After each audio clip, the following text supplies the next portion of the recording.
کچھ لوگ بہت بھاگتے ہیں ویکسین سے کہ پتہ نہیں کیا سمپٹمز ہوں گے اور کڈنیز خراب ہو جاتے ہیں، پتہ نہیں کیا ہو جاتا ہے. نوواک جوکووچ نے ابھی تک کرونا کی ویکسین نہیں لگوائی ہے.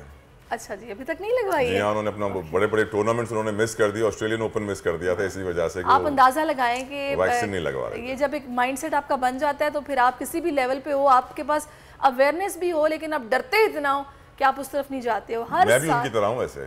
اچھا، آپ نے بھی نہیں لگوائی؟ میں بھی نہیں لگوائی ہے، مجبوراً پاکستان میں پھنس گئے تھے، لیکن ویسے دل نہیں چاہتا. پتہ نہیں، بہت سارے متس بھی تو بن گئی تھی نا کہ یہ ہو جاتا ہے اور ایسا ہو گیا ہے، چپس لگ رہی ہیں لوگوں میں، کرنٹ لگ جاتا ہے، بلب آن ہو جاتا ہے، پتہ نہیں کیا کیا ہے. نہیں، ہر سال اپریل کے جو لاسٹ ویک ہے اس میں ورلڈ امیونائزیشن ویک یعنی کہ عالمی ہفتہ برائے حفاظتی ٹیکہ جات منایا جاتا ہے. اور اس بارے میں آگاہی بہت ضروری ہے کیونکہ جو والدین اپنے بچوں کو پیدائش کے فوری بعد سے حفاظتی ٹیکوں کا کورس شروع نہیں کرواتے، ان کے بچوں کو سنگین اور جان لیوا بیماریوں کا شدید خطرہ رہتا ہے. اور امیونائزیشن یا پھر ویکسینیشن کے عمل کی کیا اہمیت ہے اور حفاظتی ٹیکے لگوانا کتنا ضروری ہے، اس حوالے سے طلب ہم بات کرتے ہیں. ماشاءاللہ، آپ لیڈ کریں، میں آپ کے پیچھے پیچھے. چلیں جناب، ڈاکٹر فیصل سلطان صاحب ہمیں جوائن کر چکے، سی ای او ہیں شوکت خانہ میموریل ٹرسٹ کے. ڈاکٹر فیصل، بہت شکریہ آپ کے وقت کا. ہر سال اپریل کے لاسٹ ویک میں ورلڈ امیونائزیشن ویک یعنی کہ عالمی ہفتہ برائے حفاظتی ٹیکہ جات ہم مناتے ہیں. اس بارے میں بتائیے گا کہ امیونائزیشن یا ویکسینیشن کے عمل کی کیا اہمیت ہے آپ کی نظر میں؟ اس ہفتے میں بہت ساری انفیکشس ڈیزیزز کے خلاف جو حفاظتی ٹیکے استعمال کیے جاتے ہیں ان کے بارے میں آگہی عام کرنا ہے. یہ وہ حفاظتی ٹیکے ہیں، انجیکشنز ہیں، ویکسینیشنز ہیں، امیونائزیشن ہے جس کے ذریعے بہت ساری خطرناک بیماریاں اور ان کا پھیلاؤ روکا جا سکتا ہے. اور ان کی یہی اہمیت ہے کہ ان کے مناسب استعمال کے ذریعے لاکھوں جانیں بچائی جا سکتی ہیں اور بہت سے لوگوں کو ایسی بیماریوں سے بچایا جا سکتا ہے جو کئی دفعہ بہت سیریس میڈیکل ایفیکٹس دیتی ہیں. مثال کے طور پہ لوگوں کو پیرالائز کر سکتی ہیں، جیسے تو ڈاکٹر صاحب کون سے ایسے امراض ہیں کون سے ایسے امراض ہیں جن سے حفاظتی ٹیکہ جات کی بدولت ہم محفوظ رہ سکتے ہیں، بچا جا سکتا ہے؟ اس میں بہت سی انفیکشنز ہیں. سب سے بڑھ کے جو ریسنٹ ٹائمز میں جس کے بارے میں ہر کسی کو تقریباً پتہ ہے وہ تو آپ نے کووڈ کے بارے میں سنا جس کے حفاظتی ٹیکے تھے، لیکن پولیو کے لیے بھی حفاظتی قطرے اور ٹیکے موجود ہوتے ہیں. اسی طرح ٹیٹنس کے لیے حفاظتی ٹیکے موجود ہوتے ہیں. بہت سی جو بچپن کی بیماریاں ہیں، ٹیٹنس کا میں نے ذکر کر دیا، اس کے علاوہ ڈفتیریا پرٹسس ہیں جس کو ووپنگ کاف بولتے ہیں. ڈفتیریا ایک اور بیماری ہے، اس کے ذریعے ان بیماریوں کو روکا جا سکتا ہے. ہیپاٹائٹس بی کے لیے ویکسینیشن موجود ہے جس کے ذریعے ہیپاٹائٹس بی کے پھیلاؤ کو روکا جا سکتا ہے. انفلوئنزا جو سیزنل انفلوئنزا ہوتا ہے، ہر سال عمومی طور پہ سردیوں میں جو انفلوئنزا آتا ہے اس کے پھیلاؤ کی رکاوٹ کے لیے بھی ٹیکے موجود ہیں. اور کچھ اور ایسی بیماریاں ہیں جن کے لیے کچھ حفاظتی ٹیکے موجود ہیں جن کا بہت زیادہ لوگوں کو نہیں پتہ، لیکن وہ بھی اپنا اثر دکھاتی ہیں. نمونیا کے خلاف کچھ ویکسینیشن موجود ہیں. اسی طرح ہیومن پیپلوما وائرس ایک جراثیم ہے جو بچہ دانی کے کینسر کا سبب بنتا ہے، اس میں بھی اس کے بچاؤ کے لیے بھی ویکسینیشن موجود ہیں.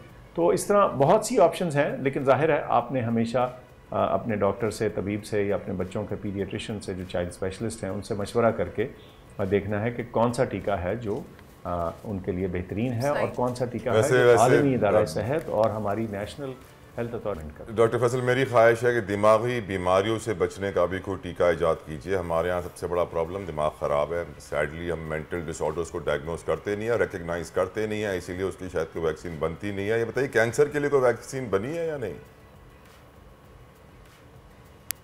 میں نے ایک ذکر کیا جی، ہیپاٹائٹس بی جو ہے وہ کئی دفعہ اگر کرونک ہو جائے تو پھر وہ سیروسس یعنی لیور کی ڈیمیج کرتا ہے اور وہاں بھی کئی دفعہ اس میں کینسر جنم لے لیتا ہے.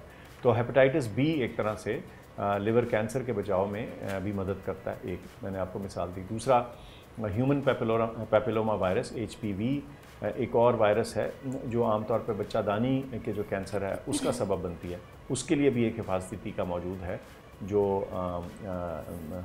ینگ لڑکیوں یا لڑکوں میں بھی لگایا جا سکتا ہے، جس سے کہ پاپولیشن کے اندر اس مرض کا پھیلاؤ۔ ٹھیک ہے ڈاکٹر صاحب، ابھی ہم کو بہت سے والدین دیکھ رہے ہیں، ان کی معلومات کے لیے بتائیے گا کہ پیدائش کے ساتھ ہی بچوں کو کون کون سی ویکسین لگوانا ضروری ہے، اور اس کی اہمیت بھی بتائیے گا، کیونکہ بعض اوقات بالکل پیرنٹس اس کو اگنور کر دیتے ہیں، نہیں لگواتے۔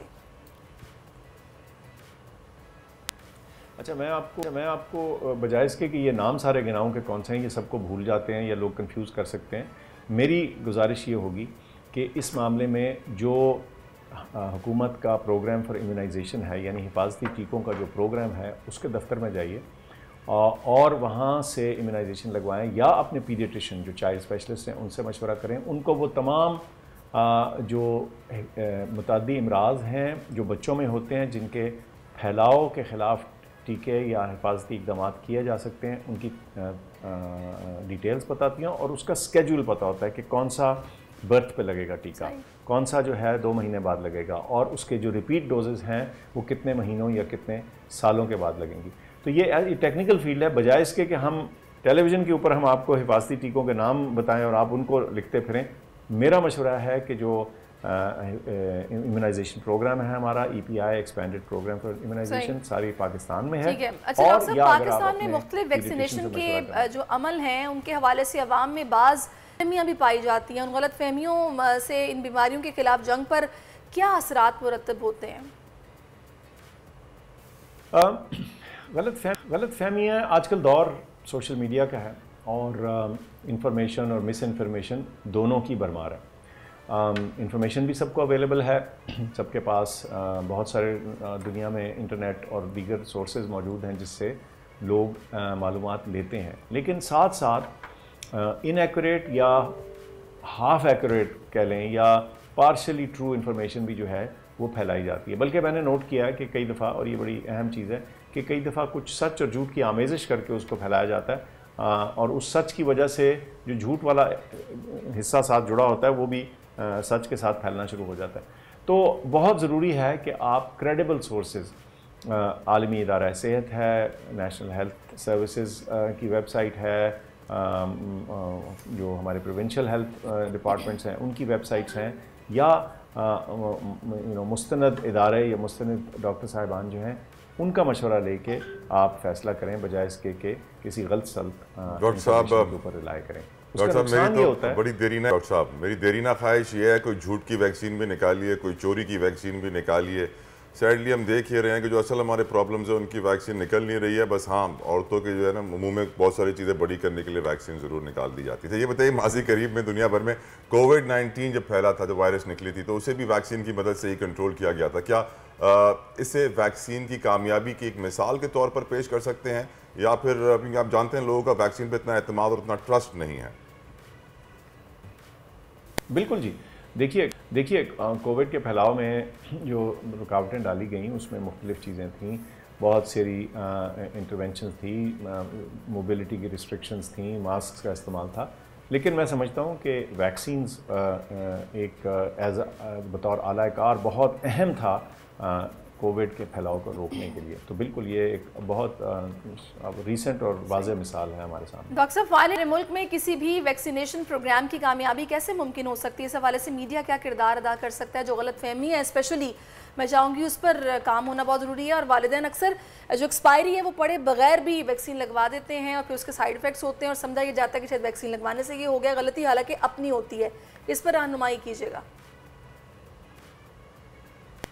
دیکھیے ویکسینیشن یا کسی بھی پبلک ہیلتھ انٹرونشن میں نا مختلف اس کے ایلیمنٹس فیسٹس ہوتے ہیں، اور اس میں اویلیبلٹی آف ویکسین ہوتی ہے، اویلیبلٹی آف ویکسینیٹرز ہوتی ہے، سپلائی ہے، کولڈ چین ہے، یہ ساری چیزیں تو اہم ہیں، لیکن یقین کریں کہ یہ سب کچھ بھی کر لیں، لیکن اگر لوگوں میں اس کی آگہی نہ ہو، اس کے بارے میں ان کو انفارمیشن نہ ہو، اور خاص طور پہ اگر مس انفارمیشن ہو اور لوگ اچھی ویکسین سے انکار کرنا شروع کر دیں یا نہ استعمال کریں، یا یوں کہیے کہ لاپرواہی کریں اور اپنے بچوں کو وہ حفاظت نہ فراہم کریں جو ان ٹیکوں کے ذریعے مل رہی ہے، تو یہ سب سے خطرناک ایلیمنٹ ہے. میں سمجھتا ہوں کہ اگر انفارمڈ ہوتی ہے پبلک، اسی لیے میڈیا کا رول بہت زیادہ اہم ہے.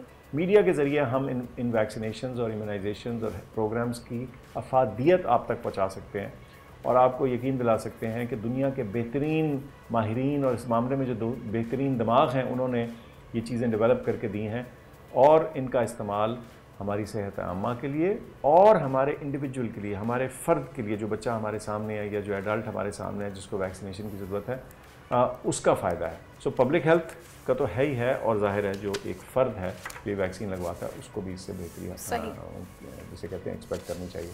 تو میری درخواست یہ ہوگی کہ ہمیشہ کریڈیبل سورسز سے، ان تمام ویب سائٹ اور انفارمیشن سورسز سے رجوع کریں جو مستند قرار. بہت شکریہ ڈاکٹر ہمارے ساتھ موجود تھے، CEO شوکت خانہ میموریل ہاسپٹل. یقیناً پاکستان میں سر 2 قسم کے لوگ ہیں. ایک وہ جو ٹیکہ دیکھتے ہی ڈر جاتے ہیں، میرے دوست ہیں فواد، وہ ٹیکہ دیکھتے ہیں، سوئی دیکھتے ہیں، ایک دم سے ڈر جاتے ہیں میں نے نہیں لگوانا. اور دوسرے وہ لوگ ہیں جو بڑے شوق سے سوئیاں لگواتے ہیں، ان کو بڑا مزہ آتا ہے ٹیکے لگانے میں. تو بڑا پرابلم ہے، ہم ایکسٹریم اینڈز پہ ہیں دونوں طرف. لیکن طرح میں پھر سے وہی بات کروں گی کہ ایکسپائری جو ہے وہ پڑھنا بہت ضروری ہے. سم ٹائمز کوتاہی ہاسپٹل کی طرف سے تو ہوتی ہی ہے، لیکن ہم لوگ بھی نہیں چیک کرتے ہیں، جس کے بعد سائیڈ ایفیکٹس کے بعد ہم ڈر جاتے ہیں، دوسروں کو بھی مشورہ دیتے ہیں کہ ٹیکہ مت لگوانا ہے حفاظتی، میرے بچے کو یہ ہو گیا تھا. تو تھوڑا سا آپ کو بھی خیال کرنا پڑے گا، تو بھی چیزیں بہتر چلیں گی. دعا کرتے ہیں کہ اللہ تعالیٰ ہمیں توفیق عطا فرمائے کہ ہم غربت کے خاتمے کا ٹیکہ ایجاد کر سکیں، ہم بے روزگاری کے خاتمے کا ٹیکہ ایجاد کر سکیں، ہم جہالت کے خاتمے کا ٹیکہ ایجاد کر سکیں. ہوائے نفس کی ہے حکمرانی، لٹیرا کر رہا ہے پاسبانی. بول نیوز کے مارکیٹنگ ہیڈ آکاش رام تاحال لاپتہ، تفتیشی ادارے جواب دینے سے قاصر. اہل خانہ پریشان، بیٹے کی جدائی میں ماں غم سے نڈھال. جو بچو ہندو پر آئے تھے جو کو پاکستانی، مجھے مہربانی کرے پنجو آکاش واپس کیو. حکومت سے بے قصور اور محب وطن بیٹے کی بازیابی کے لیے فریاد. آکاش رام کے اغوا کے خلاف اہل خانہ کی جانب سے سپریم کورٹ میں درخواست دائر. سپریم کورٹ کے چیف جسٹس عمر عطا بندیا سے آکاش رام کے اہل خانہ کی جلد سماعت کی استدعا. مشکل کی اس گھڑی میں عالمی میڈیا نے بھی اٹھائی آواز. CNN، آج تک، انڈیا ٹوڈے، ٹائمز ناؤ سمیت عالمی میڈیا نے آکاش رام کے اغوا کے خلاف دیا بول کا ساتھ. اف کیا ظلم ہے، بول انصاف کا منتظر. سبسکرائب کریں اور بیل دبائیں تاکہ کوئی خبر رہ نہ جائے.